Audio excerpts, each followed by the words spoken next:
Because I clicked on the video earlier, that's why it's like this. What you are seeing is security camera footage of 4 American Olympians leaving the bathroom of a gas station in Rio de Janeiro, Brazil. This guy right here, that's Ryan Lochte, one of the greatest Olympic swimmers of all time. In fact, a few days before this clip, he won a gold medal in the 4x200 meter relay, so he and his buddies were out celebrating, and they've had a little too much to drink. They stumble out of the alleyway and try to get into their taxi and leave, but then some unmarked officers take out their weapons and demand the swimmers to exit the vehicle. Next thing you know, Ryan Lochte has a gun pointed at his forehead, and they rob him of all his money. Well, that's what Ryan told news reporters the next day, but it turns out he was lying.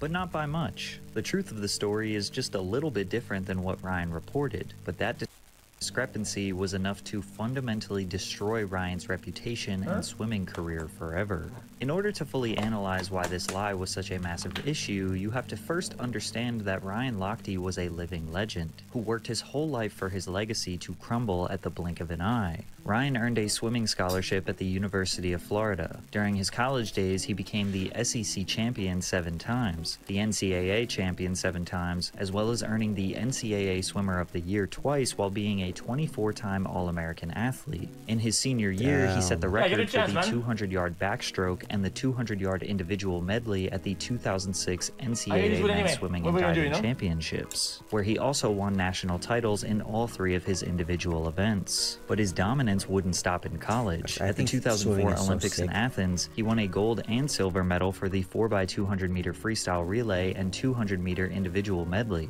Over the next decade, he'd go on to win a total of 12 Olympic medals and 7 individually, making him the 2nd most decorated American male swimmer behind Michael Phelps. He broke multiple world record times for different races, including the record for the 200 meter medley that he still holds to this day. A multi-time swimmer of the year, $1 million sponsorship deals with the likes of Speedo, Gillette, and Ralph Lauren, a Playboy model girlfriend, Lochte was becoming a global icon alongside Michael Phelps. Ryan himself said it was a Magic Johnson and Larry Bird type rivalry, but it was at the peak of Lochte's popularity, immediately after he won the gold medal for the 4x200 relay at the 2016 Rio Olympic Games, where his sport-defining waves in competitive swimming would all come crashing down. Now, you all know that using steroids will get you disqualified from the Olympics, but what if you actually had to be on them to qualify? I read this article on Peter Thiel's Olympics on Steroids with athletes wearing Apple's Vision Pro. This headline piqued my interest and I wanted to learn more. So using today's sponsor, I read through the Ground News breakdown of nearly 90 articles covering this new doped up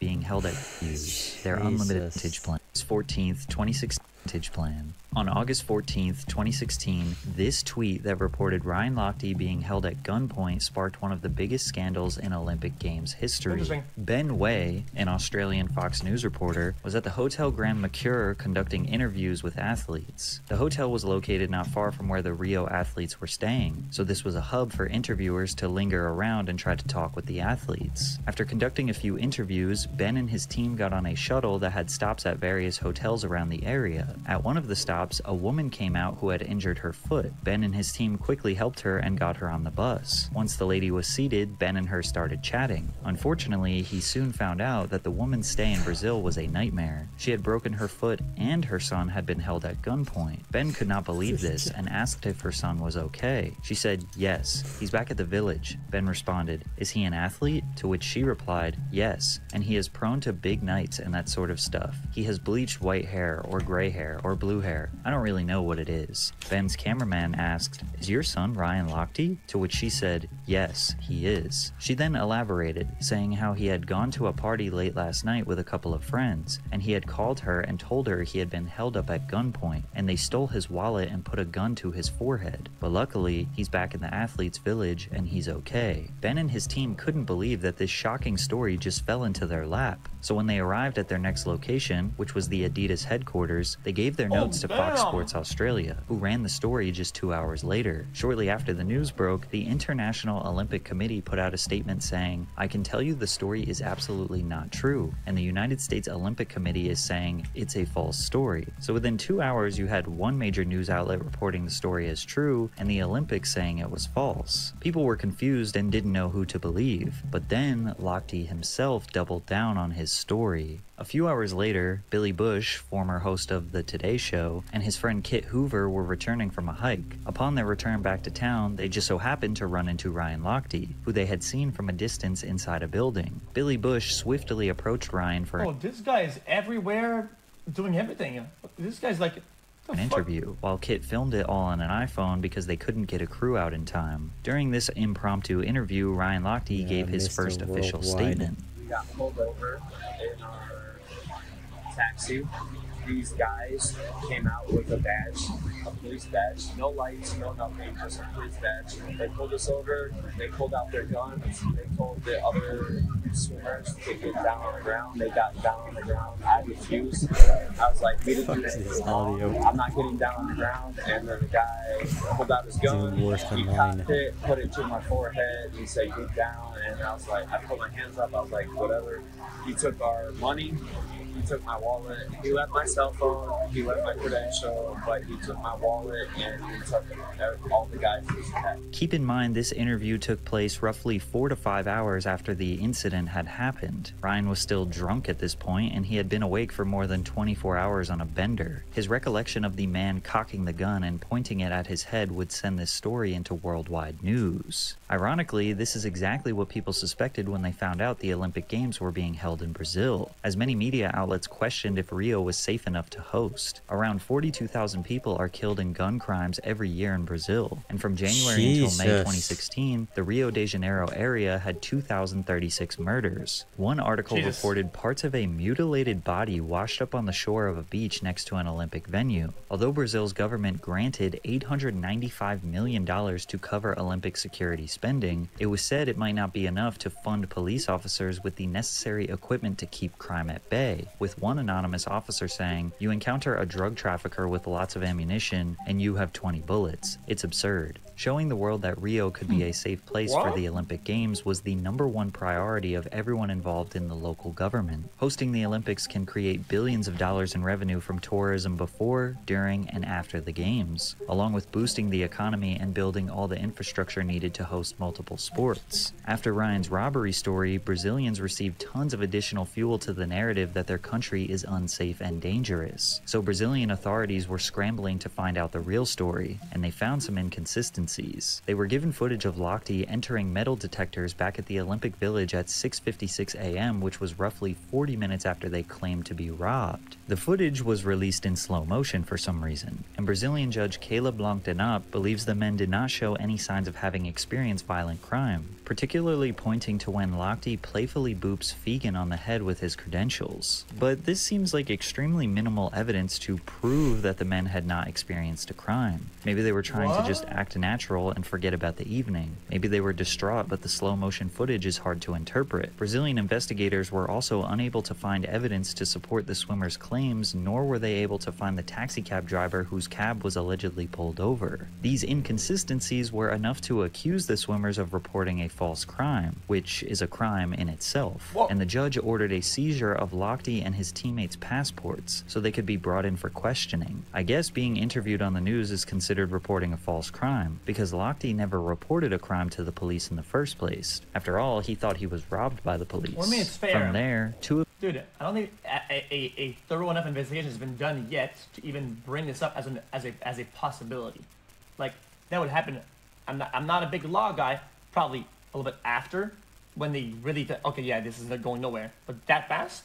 Two of his teammates were pulled off their flight home, but by now, Lochte had already made it back to America. Ryan probably felt guilty that his friends were being held back in Brazil. When he got home, he changed a few key details of his story, which would be the biggest mistake of his life. As you can imagine, every news outlet tried to get another statement from Ryan, and he would give one to Matt Lauer on a private phone call on Wednesday, August 17th. However, Ryan changed a few details of the events. At first, he reported that they got pulled over in their taxi and that the men displayed to him a police badge, as well as pulling out guns. He changed his story to say that they did not get pulled over, but rather when they left the bathroom to get back to the taxi, they told the taxi driver to go and he didn't move. He said, "Let's go again. We've got to get out of here." And again, the taxi driver didn't move. That's when he says two men approached the car with guns and badges, told them to get... That's the same thing.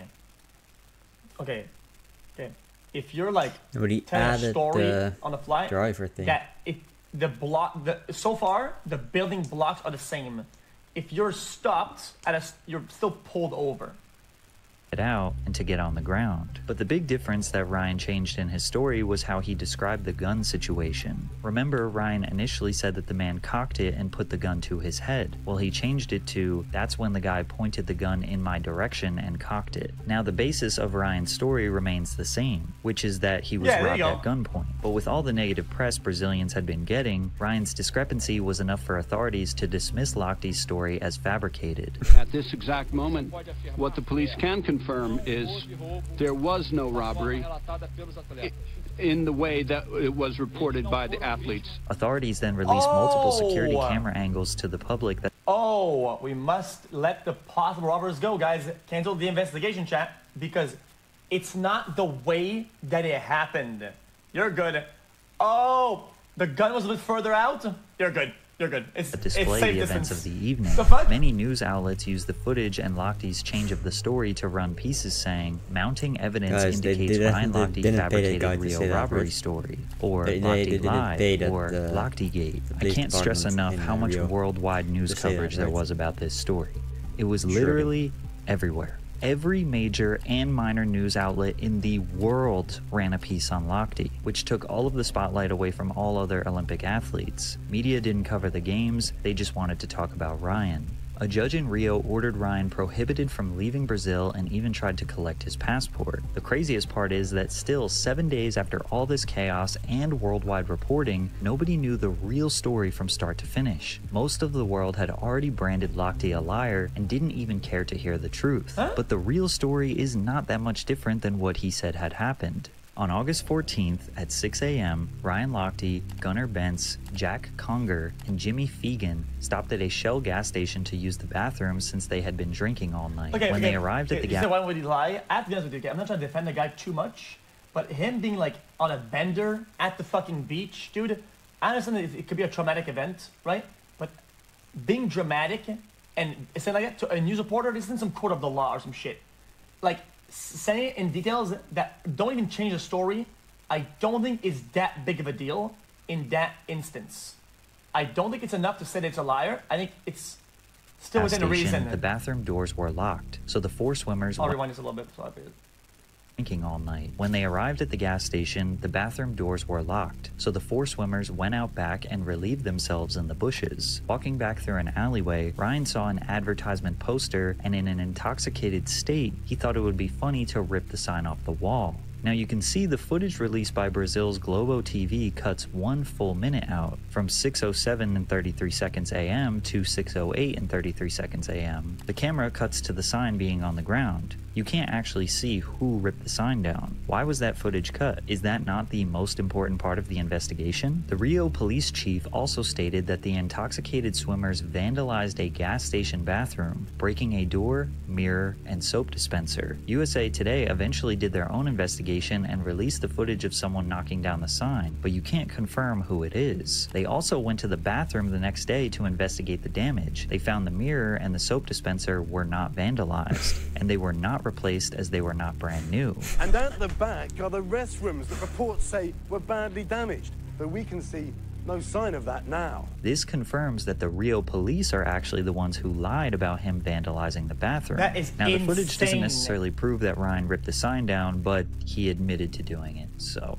Anyways, the metal sign was huge and made a loud sound as it hit the ground, prompting workers to go over and see what happened. The four swimmers walk back into their taxi, and almost immediately a security guard leans into the cab and seemingly points a weapon at the men. 2 minutes go by where the swimmers are trying to convince the taxi driver to leave until they ultimately exit the vehicle. Ryan Lochtey begins walking away off screen. 2 of the other swimmers go back to the alley where the workers show them the damaged sign. The swimmers don't speak Portuguese, so they can only guess that this is what the security guards are upset about. The final angle shows one of the men immediately fall down, almost like he was pushed. Then they keep putting their hands up as they are backed onto a curb where they are asked to sit down. Obviously, I wasn't there, right? I feel like, maybe I'm wrong about this, I feel like even if you don't speak a language, I think everybody speaks money. If you did something stupid because you were drunk or whatever, and you see the sign fell down, you're like, oh shit, that was very fucking dumb. Here's like enough money to repair and do all that.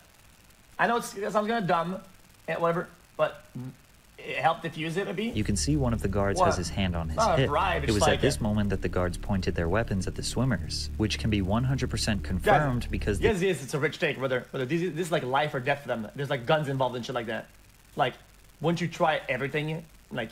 Guard did report to the police that he pointed his gun at them and demanded that they pay for the damages. Perhaps the biggest and most important piece of the entire story is that the swimmers say nobody spoke English, and Brazilian authorities say that there was a translator so the swimmers knew exactly why they were being held. The reason why that is so important is if there was a translator, then Ryan knew who these men were and why they wanted money. If there was no translator, then how could he possibly know if these guys were licensed security or just random thugs robbing him? The Brazilian chief of police lied about the men vandalizing a bathroom, and they even confirmed that one of the security guards... The interaction seems too short to be translated. Brother, does the other have to be translated back and forth over and over again over the span of whatever minute?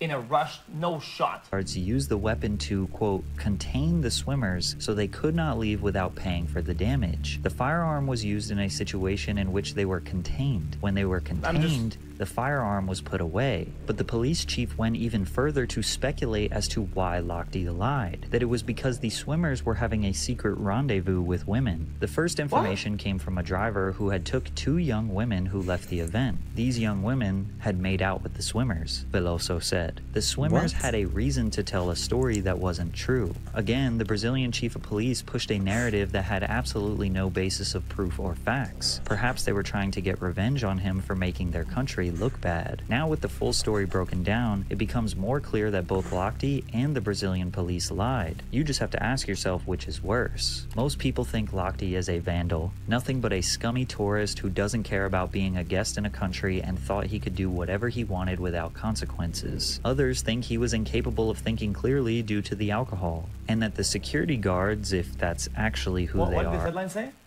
It's traumatic to be out late with your friends in a foreign country, looking to bear and have a strange point a gun. Clearly due to the alcohol, and that the security guards, if that's actually who they are, holding the swimmers at gunpoint was an extremely over-the-top way to get him to pay for a cheap sign. All of the major facts of the case were not only true by Lochte's statements, but also confirmed by the Brazilian authorities. The lie that Lochte was vilified for was his drunken account on the beach where he said a gun was pointed to his head, when in reality the men were standing a few feet in front of him pointing the gun at his chest. Everything else he reported was true. They were drunk, ripped down a sign, approached by unmarked, unnamed, random men with guns that they did not understand, who coerced them out of a cab and pointed guns at them until they paid money to be released. Nobody wanted to clarify the story. The damage had been done, and it was it seems like a figure of speech, like it's almost like locker room reporting or something like that, where it's like just telling a story to almost a buddy or whatever, right? Like it's the facts are the same. I'm confused. He wanted to clarify the story. The damage had been done, and it was better for Ryan to just accept defeat. He hired a crisis PR team to save his image, which led to him apologizing for everything. That's why I'm taking full responsibility for it. Is because I over-exaggerated that story. That's fucking stupid, man. And if I never done that, this guy's fucking we dumb. wouldn't be in this mess. Jesus. Although his story was almost entirely true, this apology stamped him as guilty. Not only was his character completely smeared all over the worldwide media, but the Brazilian authorities also tried to file charges against him that were right. Classic him. Yo, dude. Just admit it, dude. Bro, just admit it. Okay, guys, my bad. I'm like 1% the wrong and wrong. I knew it. I knew it, you fucker. You mother... I fucking knew it, you bitch ass. Trial. Even though he wasn't going to be held criminally responsible, Ryan's main source of income had completely dropped out from under him. 4 of his major sponsors, Ralph Lauren, Speedo, Cineron, and Airweave, all decided to terminate their contracts with him, which were all worth an estimated $1 million. This caused a huge hit to his finances. From living in a 4,200 square foot home, he had to move into an 1,800 square foot apartment with his family. It's estimated he only had $20,000 left in savings. Obviously, no new sponsors wanted to associate with him. On top of this, the United States Olympic Committee announced he would be suspended for 10 months, making him ineligible to compete in the 2017 World Championship as part of his punishment. Scrambling to make any sort of cash, he auditioned to be on the popular USA television competition Dancing with the Stars, where a few viewers staged a protest during one of his performances. Excuse me. Oh, wait. What? Popular US as part of his punishment, scrambling him ineligible to compete in the 2017 World Championship as part of his punishment. Scrambling to make any sort of cash, he auditioned to be on the popular USA television competition Dancing with the Stars, where a few viewers staged a protest during one of his performances. Excuse me. Excuse me. Wow. As security detained the stage crasher, a few women in the crowd wearing t-shirts with Lochte written on them covered by a no symbol can be heard chanting, "Liar."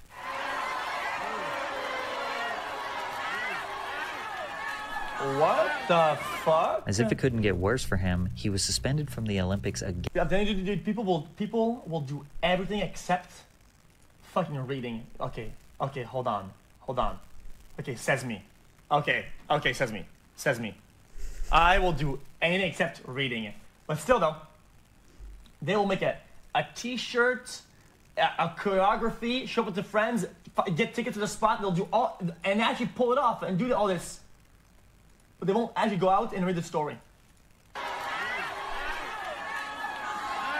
I'll do the same. As if it couldn't get worse for him, he was suspended from the Olympics again in 2018 by the US Anti-Doping Agency after he posted a picture on Instagram of him taking an IV. He was not taking drugs. He wasn't using steroids. He did not take a banned substance, but he got an intravenous injection of B12 vitamins, which he took to prevent himself from getting sick. But since it exceeded 100 milliliters, it did not matter what was involved. He broke anti-doping rules, and they needed to make an example out of him again. Ryan responded, "A rule is a rule, and I accept that there is a technical violation." At this point in his life, Ryan's reputation was completely tarnished. He was almost flat broke and was now banned from swimming for another 14 months. Maybe if I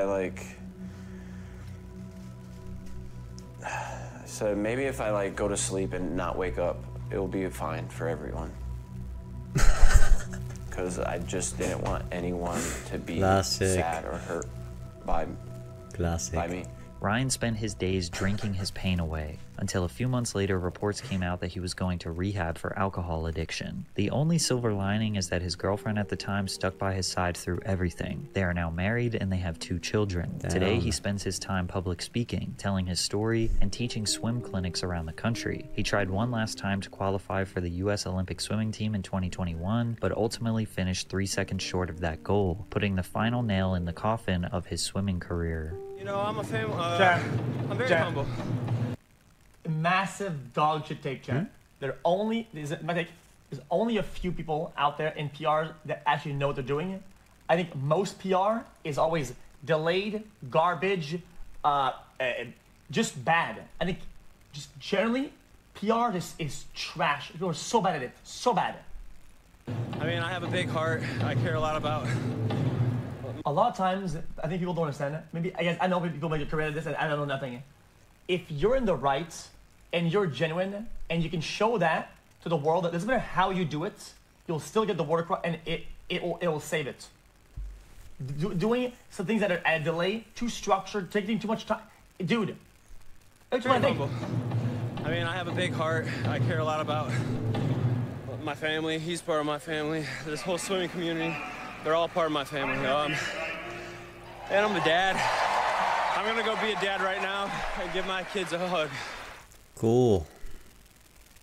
What? Man, that sucks. This is a good PR. Where? Hey, what's everyone? Okay, not Venom. Well, you guys always do this shit, man. I don't feel like eating my chicken anymore. Nah, you done it. Every time there's a video about PR, man, you just pull this shit out of the box for literally no reason. Weird. So weird.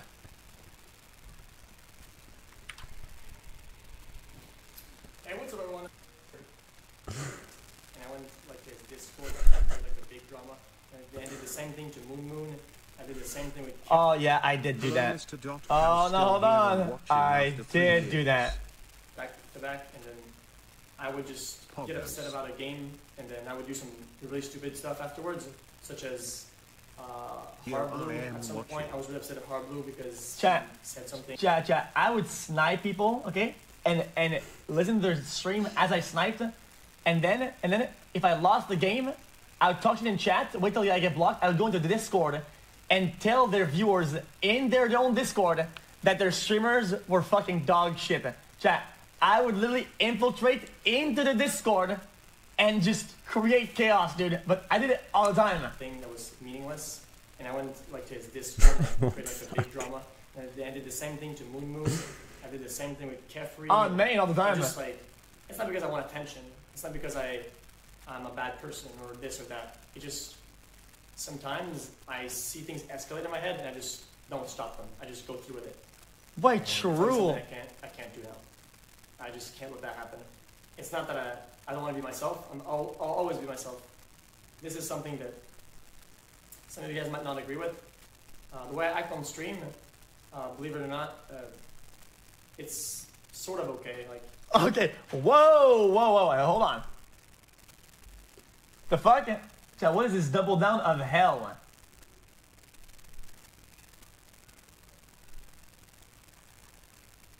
It's just the way that I am, it's the way that I react to stuff, and it's the way that I want to remain.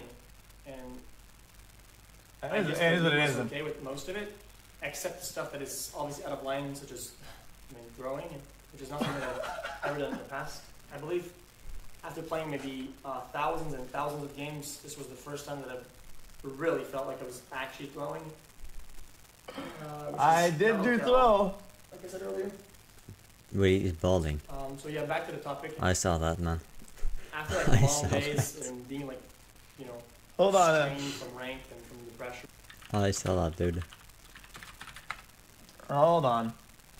Oh, please. Classic.